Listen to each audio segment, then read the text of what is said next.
ନମସ୍କାର। ଆଜି ରବିବାର ଏପ୍ରିଲ 5 ତାରିଖର ଶୁଣିବା ରାଶିଫଳ।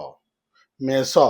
ଆଜିର ଗ୍ରହ ସ୍ଥିତି ଉନ୍ନତ ଚିନ୍ତା ସହ ବହୁବିଧି ଯୋଜନାରମ୍ଭର ମାର୍ଗଦର୍ଶନ କରାଇବ।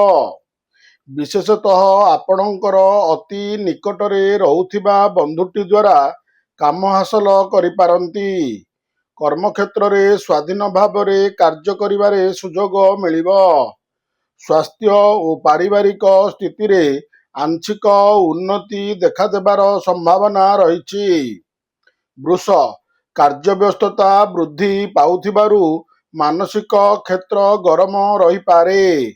ଫଳରେ କେତେକ ବ୍ୟତିକ୍ରମ ସଦୃଶ ନିଜ ପରିସରର ବନ୍ଧୁଙ୍କ ସହ ମନମାଳିନ୍ୟ ଯୋଗୁଁ ମନ ଉଦାସ ରହିଯିବ। ସାଧାରଣ କଥାରେ ସ୍ତ୍ରୀ ମୁହଁ ଫେରାଇ ନେଇପାରନ୍ତି।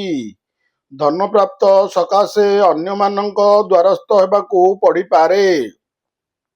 ମିଥୁନ।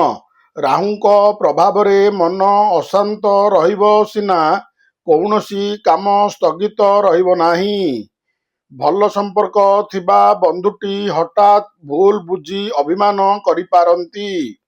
ପରିସ୍ଥିତିର ତାଡ଼ନାରେ ଆକସ୍ମିକ ଦୂରସ୍ଥାନକୁ ଯାତ୍ରା କରିବାକୁ ପଡ଼ିପାରେ। ଆଶା କରିଥିବା ଦିଗରୁ ଅର୍ଥ ପାଇବେ ଓ କାମଟି ବିଳମ୍ବରେ ସାଧନ ହେବ। କର୍କଟ। ଭାବପ୍ରବଣତା ବଶତଃ କେତେକ ଭୁଲ କରି ବିଭିନ୍ନ ପ୍ରକାରର ଦୁଶ୍ଚିନ୍ତା ସୃଷ୍ଟି ହେବ। କର୍ମକ୍ଷେତ୍ରରେ ସହକର୍ମୀଙ୍କ ସହ ସାମାନ୍ୟ ତିକ୍ତତା ସୃଷ୍ଟି ହୋଇପାରେ। ବନ୍ଧୁଙ୍କୁ ଆପ୍ୟାୟିତ କରିବା ସକାଶେ ବିଭିନ୍ନ ପ୍ରକାରର ମନଗଢ଼ା କଥା କହିପାରନ୍ତି।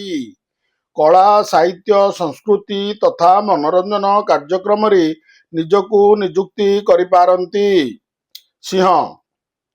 କେତୁଙ୍କ କୁପ୍ରଭାବରୁ ବିବାଦୀୟ ଚିନ୍ତା ମନରେ ସ୍ଥାନ ପାଇବ।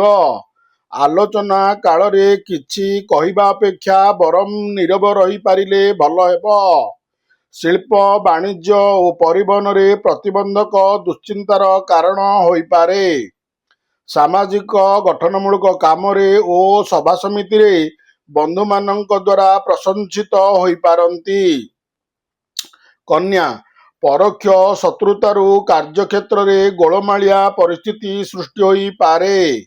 ବହୁତ ସମୟ ଧରି ଭ୍ରମଣ କାରଣରୁ କ୍ଳାନ୍ତି ଓ ଅବସାଦ ଦେଖାଦେଇପାରେ।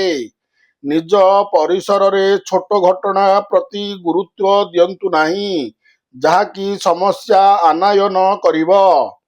ଘରେ ବନ୍ଧୁ ମିଳନ ଓ ଆମୋଦ ପ୍ରମୋଦ ସକାଶେ ନୂତନ ଯୋଜନା କରିପାରନ୍ତି। ତୁଳା। ଆଜି କର୍ମାରମ୍ଭ ଓ ଯାତ୍ରା ପ୍ରଭୃତି ବିଶେଷ ପ୍ରତିକୂଳ ହେବ ନାହିଁ, କିନ୍ତୁ ସମସ୍ୟା ମଧ୍ୟରେ ବୁଡ଼ି ରହି ଆପଣଙ୍କ ଦୈନ୍ୟଯୁକ୍ତ କଥା ଭାବମୂର୍ତ୍ତକ କ୍ଷୁଣ୍ଣ କରିପାରେ। ତଥାପି ଆଜି ପ୍ରଶାସନିକ କିମ୍ବା ରାଜନୈତିକ ସ୍ତରରେ ବହୁ ଗୁରୁତ୍ୱପୂର୍ଣ୍ଣ ସମସ୍ୟାର ସମାଧାନ ହୋଇଯିବ। ବନ୍ଧୁଙ୍କ ଗହଣରେ ମଉଜିଆ କଥା କହି ଶତ୍ରୁଠାରୁ କାମ ହାସଲ କରିନେବେ। ବିଛା। ଆନୁଷଙ୍ଗିକ ସାହାଯ୍ୟ ସହଯୋଗ ମାଧ୍ୟମରେ ଦିନଟି ଭଲରେ କଟିବ। ଏକ ଭିନ୍ନ ପରିସରରେ ଦୂରେଇ ଯାଇଥିବା ଲୋକ ପାଖେଇ ଆସି ପାରନ୍ତି। ବନ୍ଧୁଙ୍କ ପାରିବାରିକ ବିଷୟ ଚିନ୍ତା କରି ଭାବପ୍ରବଣତାରେ ନିଜେ ଚିନ୍ତିତ ରହିପାରନ୍ତି। ଅଟକି ରହିଥିବା କାମକୁ ପୂର୍ଣ୍ଣାଙ୍ଗ କରିବାରେ ସାମାନ୍ୟ ପ୍ରତିବନ୍ଧକର ସାମ୍ନା କରିବାକୁ ପଡ଼ିବ। ଧନୁ। ଆଜି କୌଶଳ ପ୍ରୟୋଗ କରି ଅନ୍ୟମାନଙ୍କଠାରୁ ଅର୍ଥ କାମ ଆଦାୟ କରିବାରେ ସଫଳ ହେବେ। ମାତ୍ର ମତାନ୍ତର ଜନିତ ପରିବାରରେ ହଠାତ୍ ସ୍ତ୍ରୀଙ୍କ ସହ ମନମାଳିନ୍ୟ ଘଟିବ। ସଭାସମିତିରେ ସଂଯମତା ରକ୍ଷା ନ କଲେ ବିବାଦଗ୍ରସ୍ତ ହୋଇପଡ଼ିବେ। ଶାରୀରିକ ସୁସ୍ଥତା ରହିବା ସହ ଆଜିର ଯାତ୍ରା, ବାଣିଜ୍ୟ, ବନ୍ଧୁ ସମ୍ପର୍କ ଉତ୍ତମ ରହିବ। ମକର। ଆର୍ଥିକ ଉନ୍ନତି ଘଟିବ, କିନ୍ତୁ ସ୍ତ୍ରୀଙ୍କ ସହ ମତାନ୍ତର ସୃଷ୍ଟିର ଆଶଙ୍କା ରହିଛି। ବାଣିଜ୍ୟ ଓ ପରିବହନରେ ପ୍ରତିଦ୍ୱନ୍ଦ୍ୱିତା ବୃଦ୍ଧି ପାଇପାରେ। ନିଜ ପରିସରରେ ସାଙ୍ଗମାନେ କିମ୍ବା ପଡ଼ୋଶୀମାନେ କଅଁଳିଆ କଥା କହି କାର୍ଯ୍ୟ ହାସଲ କରିବାରେ ଅପଚେଷ୍ଟା କରିବେ। ବିବାଦୀୟ ଘଟଣାରେ ମଧ୍ୟସ୍ଥତା କଲେ ସମାଲୋଚିତ ହେବାକୁ ପଡ଼ିପାରେ।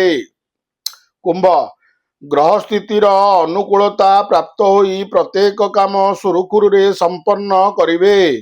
ସାଂଗଠନିକ କାମ, ପରିବହନ, ରାଜନୀତି, ଆଇନ ଓ ଆନୁଷ୍ଠାନିକ କାମରେ ଶୁଭଫଳ ମିଳିବ। କର୍ମକ୍ଷେତ୍ରରେ ଅନ୍ୟମନସ୍କ ହେତୁ ବ୍ୟତିକ୍ରମ ପରିଲକ୍ଷିତ ହୋଇପାରେ। ସମ୍ପର୍କୀୟମାନଙ୍କ ଈର୍ଷା ଓ ଅସୂୟା ଭାବ ଯୋଗୁଁ ବିଚଳିତ ବୋଧ କରିପାରନ୍ତି।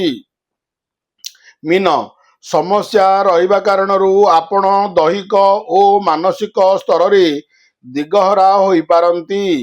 ଆଲୋଚନା ଭିତରେ ବନ୍ଧୁଙ୍କ ସହ ମନମାଳିନ୍ୟ ଯୋଗୁଁ ମନ ଭଲ ରହିବ ନାହିଁ।